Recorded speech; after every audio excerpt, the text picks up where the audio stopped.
और आइए खबरें विस्तार से जानेंगे। पहली खबर में जैसा कि हमने बात की थी भारतीय जनता पार्टी के कार्यकारी अध्यक्ष नितिन नवीन को लेकर, तो नितिन नवीन का राष्ट्रीय अध्यक्ष बनना लगभग तय माना जा रहा है। वो पार्टी के 12वें राष्ट्रीय अध्यक्ष पद के लिए आज भाजपा मुख्यालय में नामांकन दाखिल कर चुके हैं। नामांकन प्रक्रिया की शुरुआत पार्टी मुख्यालय में रक्षा मंत्री राजनाथ सिंह, गृह मंत्री अमित शाह, केंद्रीय मंत्री जेपी नड्डा, नितिन गडकरी सहित कई वरिष्ठ नेताओं की मौजूदगी में हुई। सभी वरिष्ठ नेताओं ने चुनाव अधिकारी को नितिन नवीन के समर्थन में प्रस्ताव पत्र सौंप दिए। निर्धारित कार्यक्रम के अनुसार शाम 4 बजे से 5 बजे तक नामांकन पत्रों की जांच की जाएगी, जबकि शाम 5 बजे से 6 बजे तक नाम वापस लेने का समय रहेगा। यदि केवल एक ही नामांकन वैध पाया जाता है तो नितिन नवीन को निर्विरोध राष्ट्रीय अध्यक्ष घोषित कर दिया जाएगा। हालांकि यदि कोई अन्य उम्मीदवार नामांकन करता है तो 20 जनवरी को मतदान कराया जाएगा। इस मौके पर पार्टी के लगभग सभी मुख्यमंत्री, राज्य इकाई प्रमुख और वरिष्ठ नेता उपस्थित रहेंगे। भाजपा ने राष्ट्रीय अध्यक्ष पद के चुनाव को लेकर 16 जनवरी को अधिसूचना जारी की थी। उल्लेखनीय है कि नितिन नवीन को 14 दिसंबर 2025 को पार्टी के कार्यकारी अध्यक्ष के तौर पर नियुक्त किया गया था। इधर भाजपा के राष्ट्रीय अध्यक्ष चुनाव को लेकर कांग्रेस ने तीखी प्रतिक्रिया दी है। छत्तीसगढ़ प्रदेश कांग्रेस अध्यक्ष दीपक बैज ने आरोप लगाया है कि भाजपा में लोकतांत्रिक प्रक्रिया नहीं होती और अध्यक्ष का चयन मनोनयन के जरिए किया जाता है। उन्होंने कहा कि कांग्रेस में विधिवत चुनाव होते हैं, जबकि भाजपा में फैसले रिमोट कंट्रोल से लिए जाते हैं।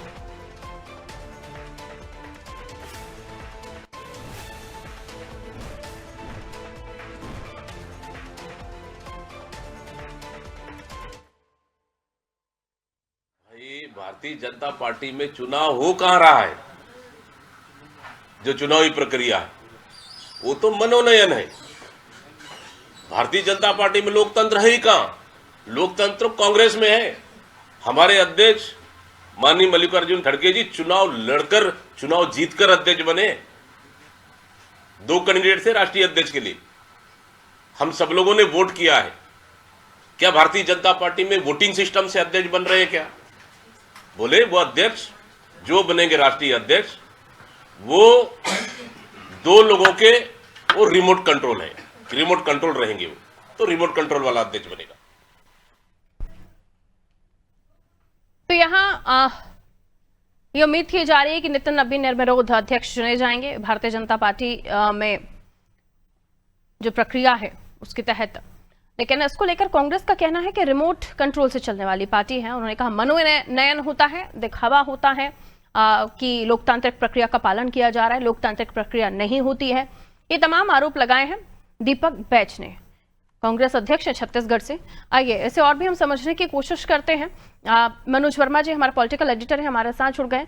मनोज जी, नितिन नवीन ये माना जा रहा है कि निर्विरोध वो अध्यक्ष चुन लिए जाएंगे, कार्यकारी अध्यक्ष का पद संभाला और उसके बाद अब उनका जो नामांकन है वो हो गया है। काफी सारे लोगों ने सहमति भी दर्ज करा दी है, लेकिन इधर कांग्रेस का इस पर आरोप है कि यहाँ भारतीय जनता पार्टी में लोकतांत्रिक प्रक्रिया का पालन नहीं होता है, मनोनयन होता है, रिमोट कंट्रोल से चलती है। कैसे देखते हैं आप इसे? देखिए, कांग्रेस के आरोप अपनी जगह, लेकिन अगर हम देखें कि जब 1980 में जब बीजेपी का गठन हुआ, जनसंघ के बाद जनता पार्टी बनी, फिर जनता पार्टी टूटी और फिर भारतीय जनता पार्टी जब बनी 1980 में, उसके पास से जो उसके पहले राष्ट्रीय अध्यक्ष थे अटल बिहारी वाजपेयी, उनसे लेकर नितिन नवीन तक सभी का निर्विरोध चयन हुआ है। पार्टी में एक आम सहमति बनाने का हमेशा प्रयास रहता है और यही कारण है कि कांग्रेस आरोप लगाती है, क्योंकि बीजेपी इसी बात पर उनको घेरती रहती है कि बीजेपी में किसी को नहीं पता होगा कि बीजेपी का अगला अध्यक्ष कौन होगा, लेकिन कांग्रेस में अगर आप पूछेंगे तो कोई भी बोल देगा कि अगला अध्यक्ष गांधी नेहरू परिवार से होगा। हालांकि बीच में अभी हम देख रहे हैं मल्लिकार्जुन खड़गे अपवाद है, लेकिन जब कर्नाटक में सत्ता परिवर्तन की बात आती है तो वो भी ये कहते हैं कि आला कमान निर्णय लेगा, यानी कि राष्ट्रीय अध्यक्ष के ऊपर जो आला कमान है वो गांधी परिवार है। इसके पहले हमने देखा था राहुल गांधी, उसके पहले 19 साल सोनिया गांधी लगातार अध्यक्ष रही थी। बीच के कुछ हिस्सों में सीताराम केसरी रहते हैं, लेकिन किस प्रकार से उनको धोती खोल दी जाती, पार्टी कार्यालय में उनको हटा दिया जाता है।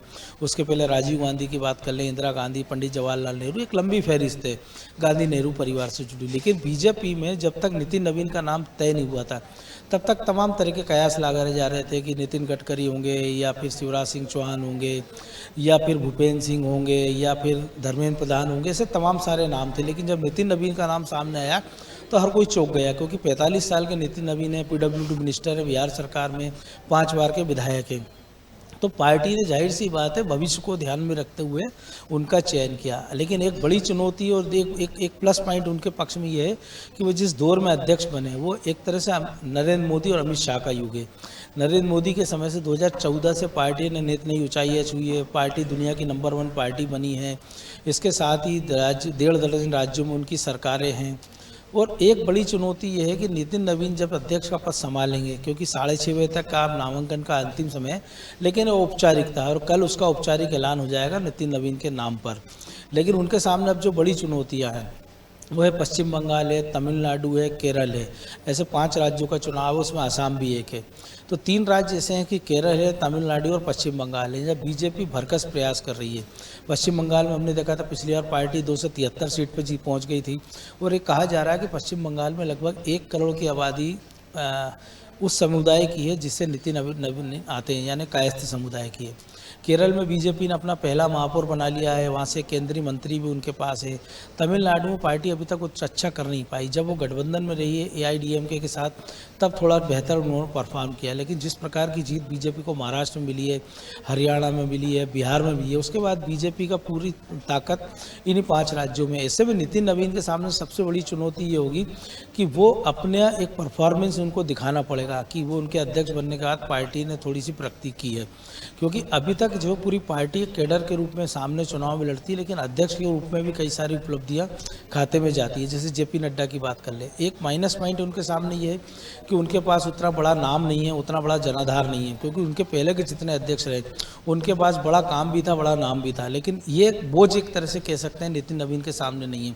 तो उन लोगों को ABCD से शुरुआत करनी है। पर बिल्कुल, लेकिन इस पर जो कांग्रेस के आरोप हैं उसको कैसे देखते हैं आप सर? क्या कांग्रेस क्योंकि जाहिर है कि उनके यहाँ वो फॉर्मेलिटी नहीं होती है जो यहाँ हो रही है, जो प्रक्रिया यहाँ हो रही है, जैसे कि आपने भी जिक्र किया, लेकिन ये जो बयान दीपक जी ने दिया है इस चीज़ को लेकर, इसको लेकर अब आप क्या कहेंगे?